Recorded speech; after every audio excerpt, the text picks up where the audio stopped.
You know? And that's cool that that's the thing it's recording now. Man, Clap. him, for the most of the time, was in that exact same position. That cat is fucking just right up there. No, this is a neat shot. And then he's just down there licking his balls. He's my little kitty. Yeah, but the no, he doesn't like this. Okay, here we go. Oh yeah, just take 11. There you go. Alright.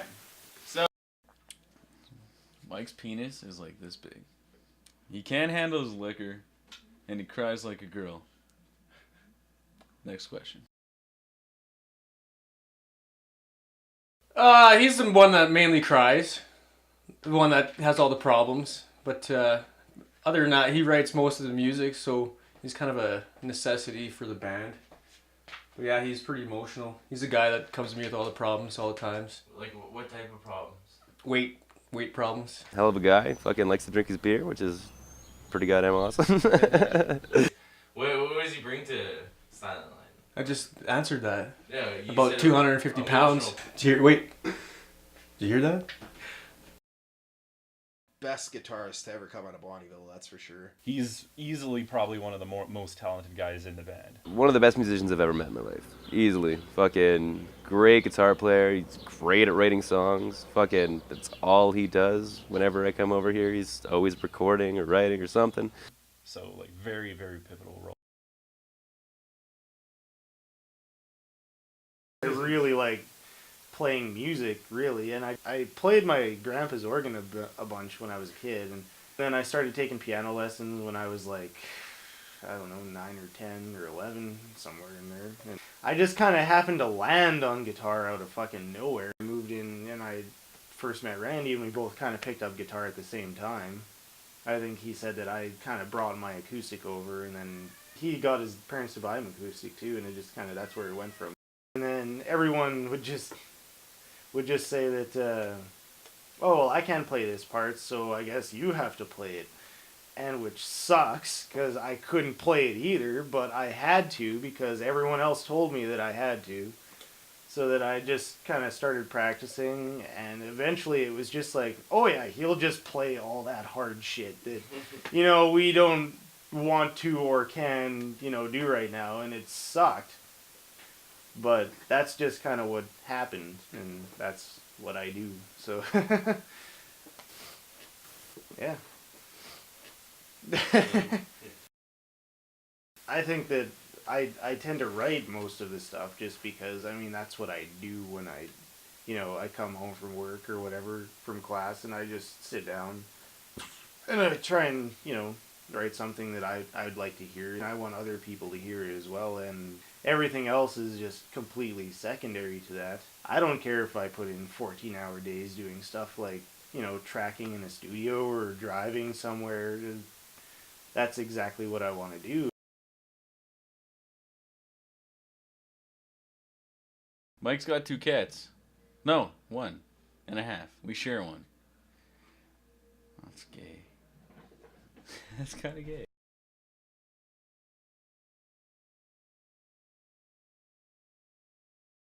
What about Morgan?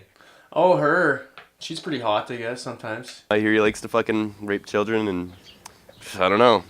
I try to distance myself as much as I can from him, because he terrifies me. I think her and Mike are kind of getting it on. I heard that he thinks that I have a small dick. I walked in on them too, actually.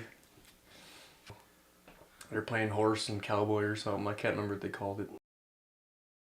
I just saw some rummaging going on. I didn't ask. Oh, what to say about Morgan?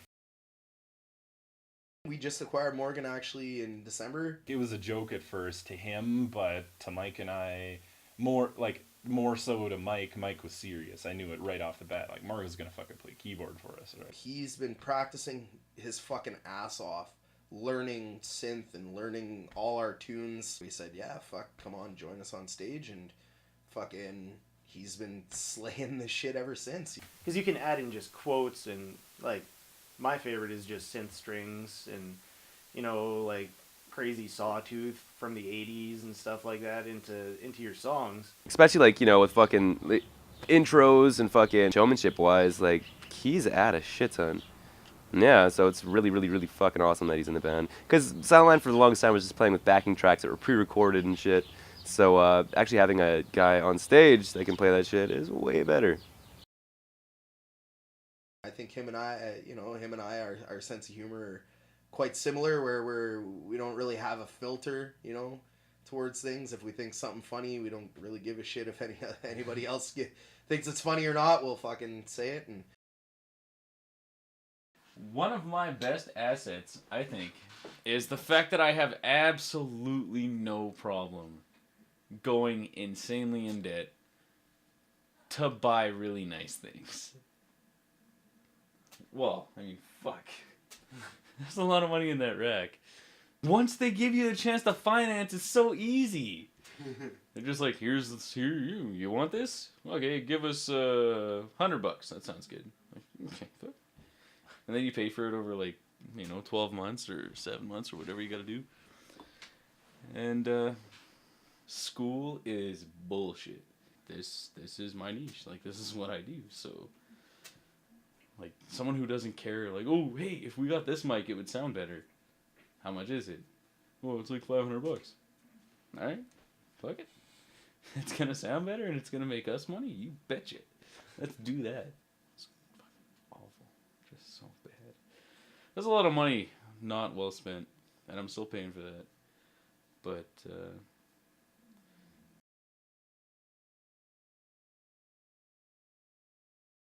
he's also a really good audio engineer. So it's good to have him and Mike, bouncing ideas off each other. you rely a lot less on technology when there's somebody else involved. If one member of the band is kind of off, say before when they were playing to backing tracks, it had to be whatever do,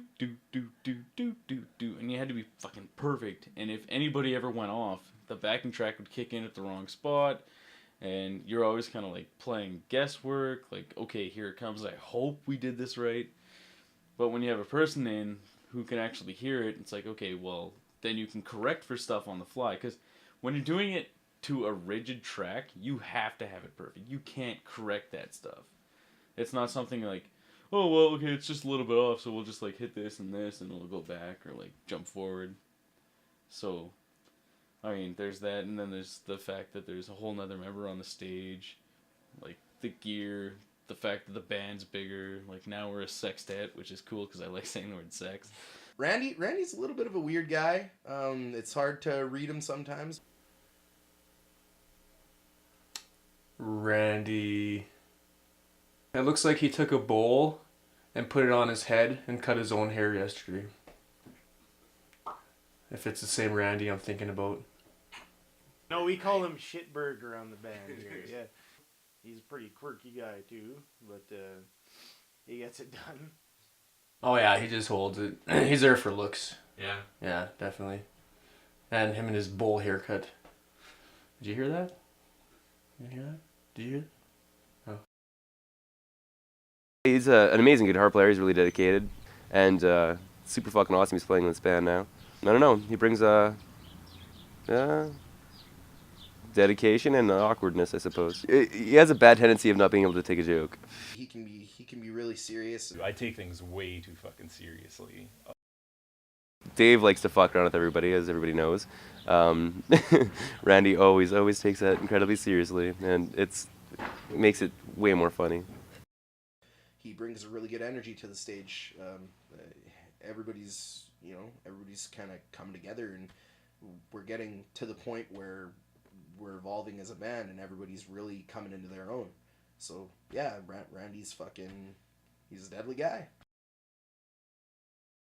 We pretty much learned guitar together, and started playing shitty rock jams and everything together. And well, we started out as basically a cover band, and we would just say, oh, we should cover this song. He'd say we should cover this song, and we just kind of, all right, we'll do that. And we just started playing, our favorite bands covers, like System of a Down started as, and then Disturbed, getting more, heavier, and then Metallica, which every band does. And then you move on to In Flames, which was huge for us, and then Dark Tranquillity, Amon Amarth. And we started learning it together, and then he kind of like moved away, and then just joined us when our other guitarist had to leave, and it works out pretty well.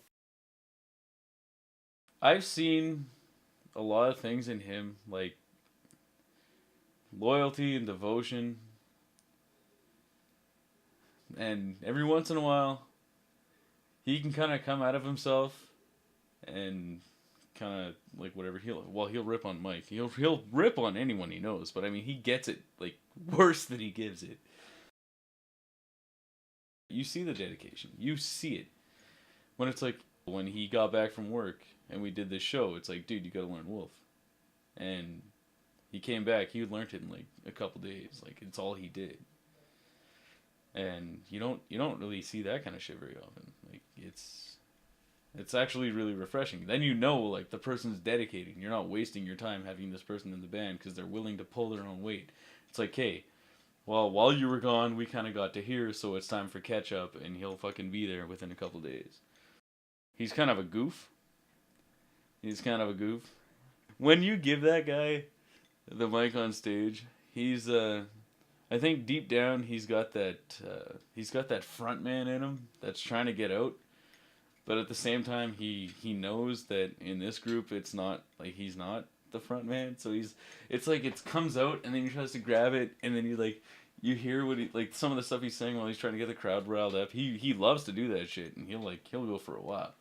I think there was one video where he's like, okay, everybody with a fucking drink in their hand better fucking drink it now. And it's funny because it's kind of gotten to the point where it's like, dude, maybe we should just not give Randy a microphone. The guy can play guitar, and he can play it really well. And I mean, if he wants to come up and say something like every once in a while, that's cool. But not as often as I guess he'd like to. I've always wanted to learn how to play guitar, and long story short, I'm pretty sure my dad bought me a guitar to try and get me to stop playing so much fucking video games. A huge thing I do. I'm a big video gamer. Yeah. My life actually didn't really start until I moved to Bonnyville. Everything before that was just nothing. I started hanging out with like Mike Burton and like Dave and everybody. I knew how to play, but I developed a really healthy like musical competition with Mike, which kind of motivated it. And then once you start playing with other people in a band, and it's like, well, we actually have something going on here. This is fun. This is funner than going to lessons. Like, fuck lessons. Let's do this, right? I've had a lot of friends, but then like I've never had any friends who share the same hobbies with you, where you could just sit down for hours on it and play guitar or write a song. So that's a big deal. Yeah.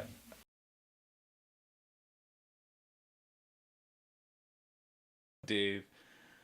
My first kiss. Dave. Oh, Dave. Dave. He's a good front man. Somewhat. When he's not falling all over the place, doing a music video. We probably could have got away with only doing 2 takes of the video, but he was fucking just falling everywhere and wasn't even drunk. Nothing.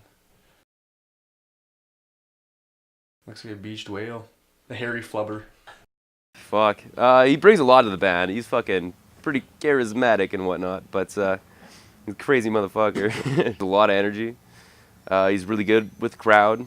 He has a great voice. Shit. I think we decided that he was like Jack Black mixed with Randy Savage on even more cocaine than Randy Savage did.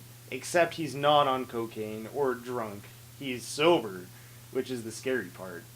You don't really try and say, Dave, you should do this. You just say, alright, kind of go over there and do your thing, you know. You kind of unleash him on the unwilling participants in the crowd. And he just kind of goes fucking crazy. And yeah, we've had a couple instances before where, you know, he might say something that I find personally totally awesome. And there's some other people that don't quite get what he's saying because they don't know, you know. He's just joking around, you know, like he says. He's just tickling your nutsack a little bit. There's a fucking time, a fucking wedding, he got fucking blotto hammered, and I stayed pretty sober, and I was walking him home because he's just drunk as fuck. At every fucking block we stopped at, he'd fucking smoke me in the face, like as hard as fucking he could. Like, it was ridiculous. I still got him home, and then he fell asleep in his hallway in his apartment, and I left him there. Yeah, crazy motherfucker. Yeah, I've known him, I've definitely known him longer than I've known anybody else in the band, for sure. And I was just kind of hanging out in the foyer on my break. And, like, here comes Dave out of nowhere. He just fucking, like, totally jumps up on me. Like, pins me to the ground, and then plants a kiss on my forehead. And as he's doing it, I'm realizing, like, oh, fuck. Like, this, honestly, with the exception of, like, family members and your parents and shit, that was the first person who wasn't directly related to me to kiss me. So Dave's a really, like, that tells you a lot about, like, even then, we all thought, like, oh my god, Dave's over the top. And then, like, we kind of lost touch for a while. And then I went to go to one of their shows at the Starlight Room. And then I ran into him again. And after I saw that show, everything just clicked into place. It was always like, Dave's too much. And then you see him on stage, and it's like, holy fuck, this is what he needs to do. Like, he's got way too much energy, and you can't even attribute it to, like, drugs and alcohol or anything else. Like, it's in him. It's in him, and it's got to get out somehow, and it's really cool that he found an outlet for it, and I fucking love that. Like, I've lived with the guy. I've had so much fun with him. Like, we've had ups, downs, whatever. We've had fucking just so much fun. I love Dave. As a frontman, I couldn't be happier. A lot of people are like, you can't say that kind of shit on stage. I'm just like, oh, dude, that's the shit you need to be saying. Well, there was one time where they were playing with this band called Mock Terra, and, like, as soon as Silent Land went on stage, he went up. He's like, yeah, I want to thank all the bands who are here. A special thank you to Mock Terrible. Because he was kind of calling him, like, he was just joking about it, like, on the side. And it was just one of those slips that just came out. And people were like, oh, dude. And, dude, fuck off. No, I'm fucking glad he does that kind of shit. He comes up with, like, the coolest shit to say on the fly. It's so funny. Right when I first started jamming with a drummer, seriously, it was Adam.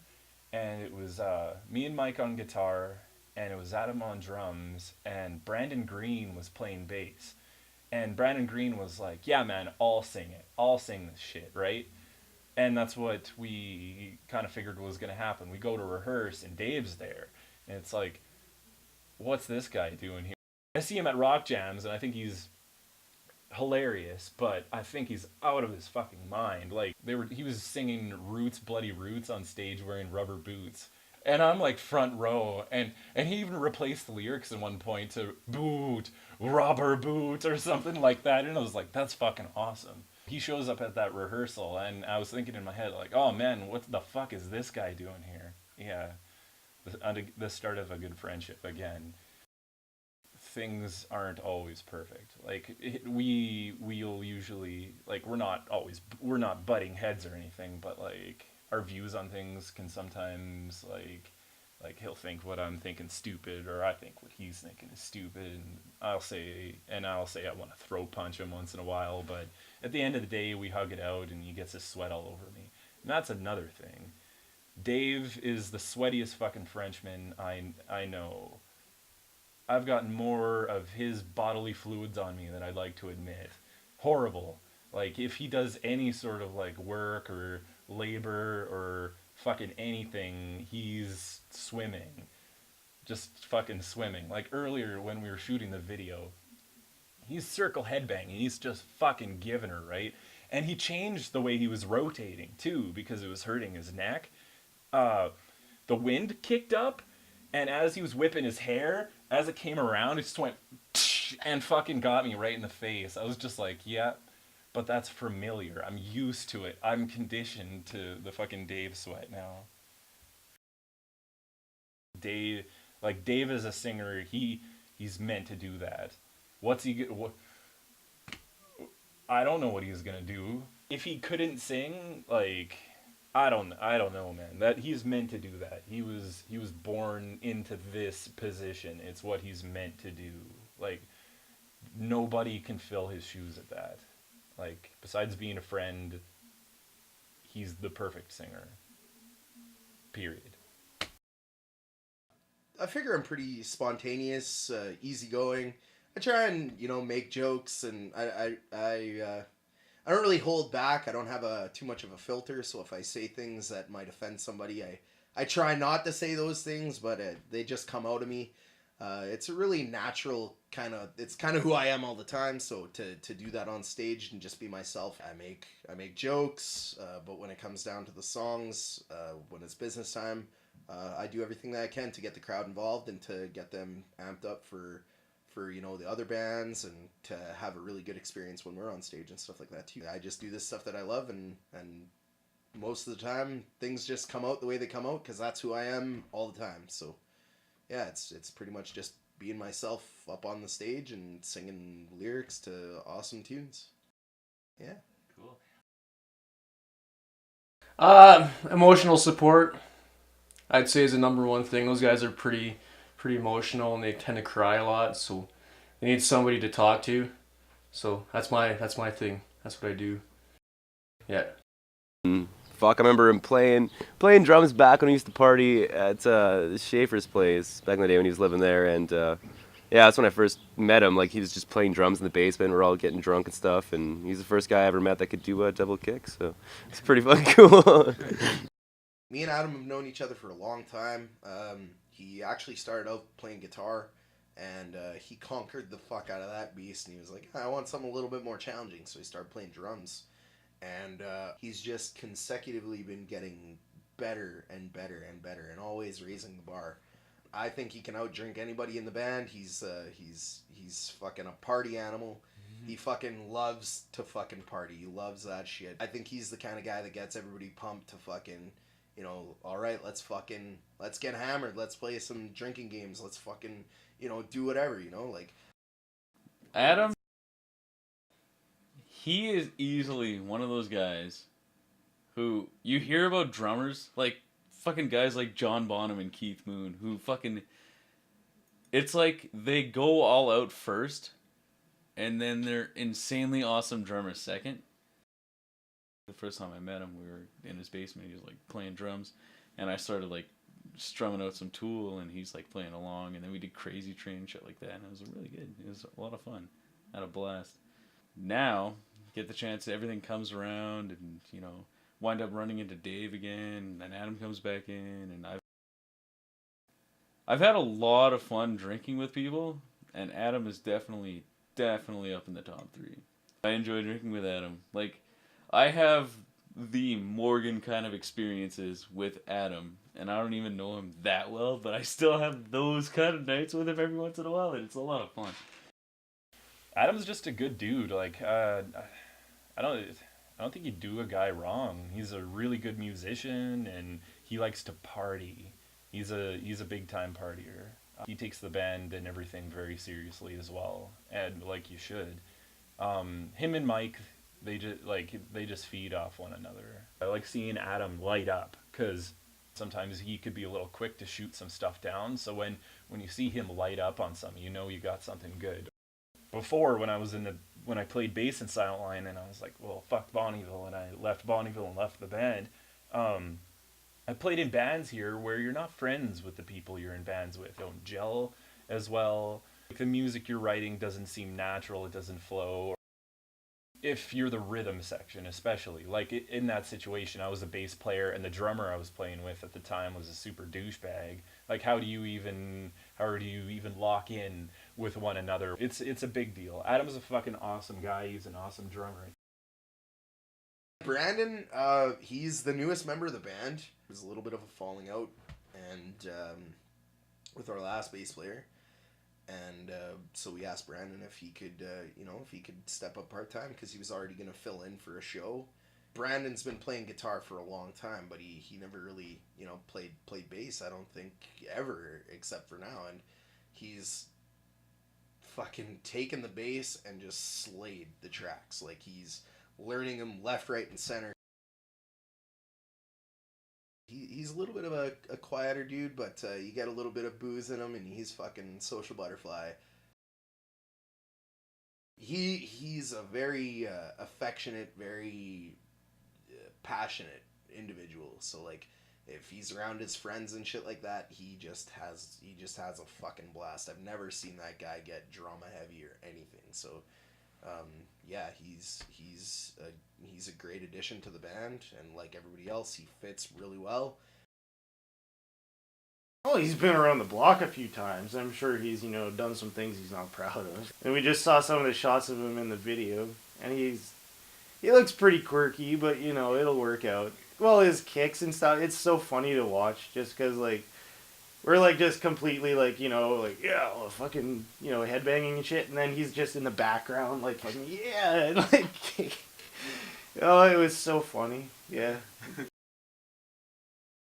He learns it all by himself. You just tell him, like, this is the set list. And he asks us to play covers. Like, he just texted me half an hour ago, like, yelling at me that we have to play that Steel Dragon song that we did. I love the opportunity to play with Brandon. I fucking absolutely adore it. He is, like, easily one of the most easygoing guys I've ever met. Like, you could call his mom Hitler, faggot, nigger, and he would still be your best friend. He's one of those guys who can easily roll with the punches. And as soon as it was like, we need someone to fill in, Brandon's willing to do it. Like, you take a drummer who's never played bass. Hey, you got 2 weeks. Learn bass, learn these songs, and then you're coming on stage with us. A lot of people couldn't do that. But he just fucking, I don't know where he did it. He pulled it out of his ass. And it was actually quite good, quite fun. I enjoyed it, and I like every time that guy comes over, it's a fucking blast. Today during the video, watching the replays on it, and he's playing this bass that's like a fucking canoe paddle, right? And he's got it like up, and it's almost like he's got a fucking laser gun. And he's pointing it up in the air and fucking, like, shooting at shit. Like, you'll see him when he's rocking out, he's, like, pointing it in the air. Brandon's a really good all-around musician and a really, really good guy. He can sing on key. He's an awesome drummer. He's a great guitar player. He's playing bass now. Like, he's got his fucking shit in everything. We're not picking up people because they're familiar faces. Like, yes, they're friends, but it's more than that. More than that. That's the short version on Brandon. I could tell a funny story about him too. I remember the first time I actually hung out with him. It was his birthday, and it was at his mom's house. And I had talked to Nathan Jankowskis or something like that earlier that week, and he had said, "Yeah, it's Brandon's birthday. Come hang out." And I said, "Okay." So I met up with him, and we went over there, and I only knew Brandon as like a friend of a friend at this time. We get there and he answers the door and he greets me like he's known me his whole fucking life. He's drunk as fuck, right? And he knows, like, I think we've shared like 2 sentences in our entire life before this point. I show up with a case of beer and it's like he's known me his entire life. It's like, come on fucking in, man. We get downstairs, there's music gear all over the place. And I was like, man, I should have brought my shit. Nathan's like, let's go get it. So we went and got it, came back, and we rocked out System of a Down songs all fucking night. It was the start of a very good friendship. Like, I've been playing bass like a month or something, so I'm not too used to being like, in front of the drum kit. Grew up with all these motherfuckers, but yeah, no, they asked me to fill in for a show. I filled in for a show with them like last year or the year before, playing drums when Adam couldn't make it. And then their bassist couldn't make it for this show a little over a month ago. And so they asked me to fill in for bass. I've never played bass before in my life. So picked that shit up as quickly as possible. And then their bassist quit. And so now I'm joining the band. And it's been going pretty goddamn well. Love the music. Been listening to these guys since forever. So yeah.